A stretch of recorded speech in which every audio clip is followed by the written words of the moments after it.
اللہ الرحمن الرحیم۔ السلام علیکم، میں ہوں اقبال سحر اور آپ دیکھ رہے ہیں ریئل نیوز ورلڈ۔ ناظرین، شمالی وزیرستان میں سیکیورٹی فورسز کی کارروائی، جس کے نتیجے میں ایک دہشت گرد مارا گیا۔ اطلاعات کے مطابق شمالی وزیرستان کے ضلع دتہ خیل میں سیکیورٹی فورسز اور دہشت گردوں کے درمیان فائرنگ کا تبادلہ ہوا ہے، جس میں ایک دہشت گرد مارا گیا۔ پاک فوج کے شعبہ تعلقات عامہ ISPR کے مطابق شمالی وزیرستان کے ضلع دتہ خیل میں ایک کارروائی کے نتیجے میں ایک دہشت گرد فرید احمد مارا گیا۔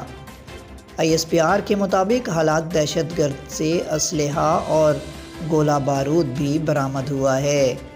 سیکیورٹی فورسز کا کہنا ہے کہ فرید احمد سیکیورٹی فورسز کے خلاف متعدد کارروائیوں میں ملوث تھا۔ ISPR کے مطابق مقامی لوگوں کی بڑی تعداد نے پاک فوج کے آپریشن کو سراہا اور علاقے سے دہشت گردی کی لعنت کے خاتمے کے لیے بھرپور تعاون کا اظہار کیا۔ مزید اپڈیٹ کے لیے ہمارے ساتھ وابستہ رہیں۔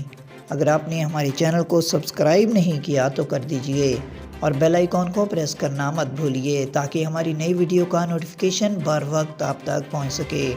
کامنٹ باکس میں اپنے خیالات کا اظہار کیجیے۔